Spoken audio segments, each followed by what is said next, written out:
The EU Parliament recently put the internet, at least in Europe, on a path towards certain corporate Orwellian doom. This discussion is bedeviled by all sorts of artificial media twit storms and hysteria of one kind or another. There's a very good argument against the lack of democracy in the EU. Isn't it funny? You know, when I came here 17 years ago and I said that I wanted to lead a campaign to get Britain to leave the European Union, you all laughed at me.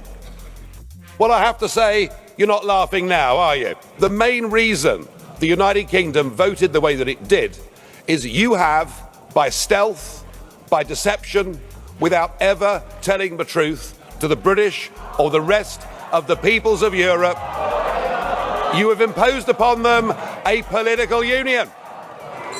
Article 11, also known as the link tax, forces anyone linking an article of more than one word to a news story to pay for a service that licenses the article. That news site can, according to The Verge, charge anything they want for the right to quote them or refuse to sell altogether, effectively giving them the right to choose who can criticize them. While Article 13, also known as the upload filter, requires all but the smallest platforms will have to defensively adopt copyright filters that examine everything you post and censor anything judged to be a copyright infringement, according to the Electronic Frontier Foundation. And if that wasn't enough to bring the free flow of information to a grinding halt, typical social media posts like a selfie taken at a football game have been targeted by Article 12A. No posting your own photos or videos of sports matches. Only the organizers of sports matches will have the right to publicly post any kind of record of the match. No posting your selfies or short videos of exciting plays. You are the audience. Your job is to sit where you're told, passively watch the game, and go home,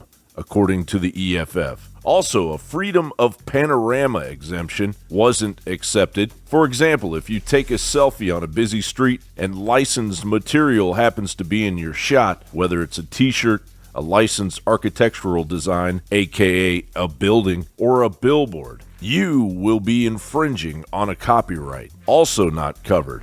Anything we regard in America as fair use. No user-generated content exemption, which would have made EU states carve out an exception to copyright for using excerpts from works for criticism, review, illustration, caricature, parody, or pastiche. The intended filter system will create a Big Brother-style logjam, where smaller platforms and creators will have to face a monstrous bureaucracy to allow content or even keep control of their own. The EU celebrated the decision with smitten glee, unaware that they are shooting themselves in the foot. The final vote won't take place until January of 2019, but it is expected to pass.